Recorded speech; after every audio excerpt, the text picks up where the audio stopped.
Merci, cher président.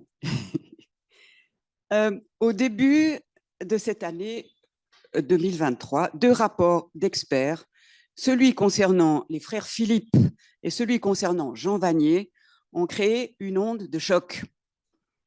Et le rapport Sauvé d'il y a 2 ans est encore dans nos têtes.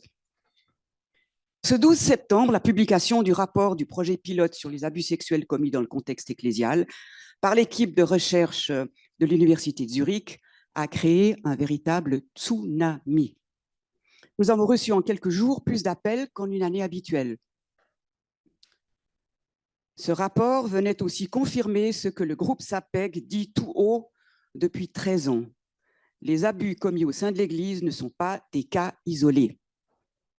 Bien des auteurs d'abus sont encore aujourd'hui couverts par un système qui les protège et de nombreuses personnes victimes ne sont pas sorties du silence.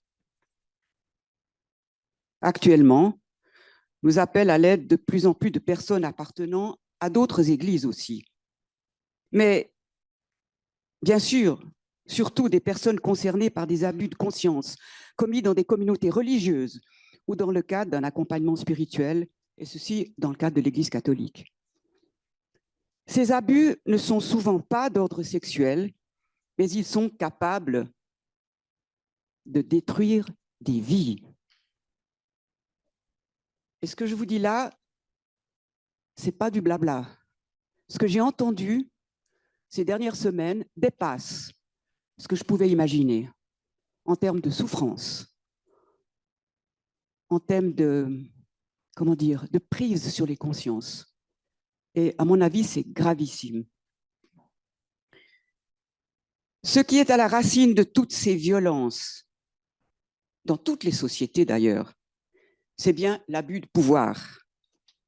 Et l'abus de pouvoir fait partie de l'ADN de l'Église, déclaré en 2018 Monseigneur Heiner Wilmer, évêque de Hildesheim, dans une interview. Mais qu'est-ce qui, dans l'Église catholique, favorise tant de situations abusives? Et que peut faire l'institution pour opérer le changement radical demandé?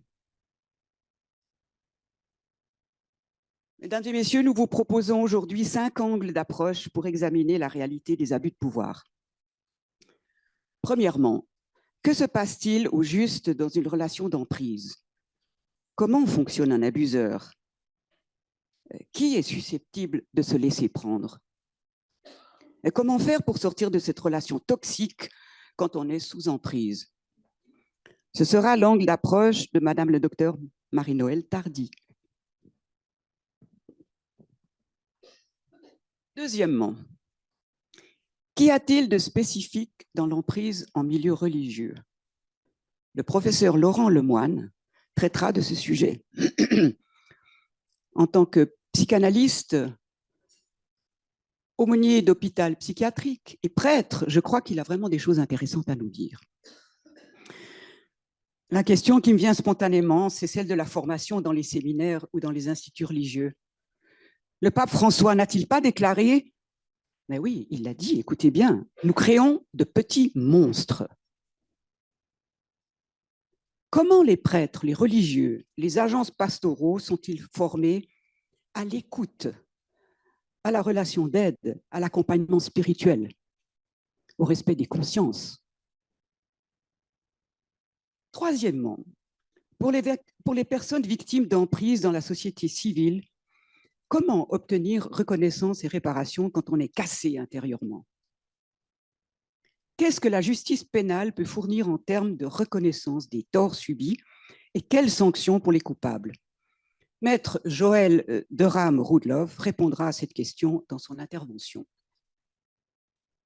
Quatrièmement, M. Mathieu Poupard abordera la question du pouvoir dans l'Église, de sa gestion, des négligences, des silences lourds de conséquences, des attitudes abusives, mais aussi des outils qui peuvent permettre de s'en sortir.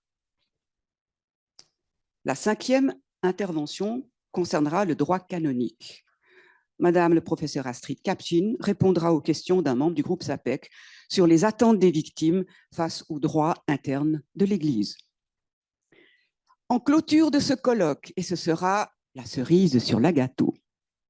Nous vous proposons une table ronde animée par Madame Carole Pirker, journaliste à la RTS, avec les professeurs Astrid Kapchin, Philippe Lefebvre, professeur à l'Université de Fribourg, Madame Séverine de Montalembert, ancienne de Poincoeur, et le docteur Bertrand Kiffer, médecin, éthicien et ancien prêtre.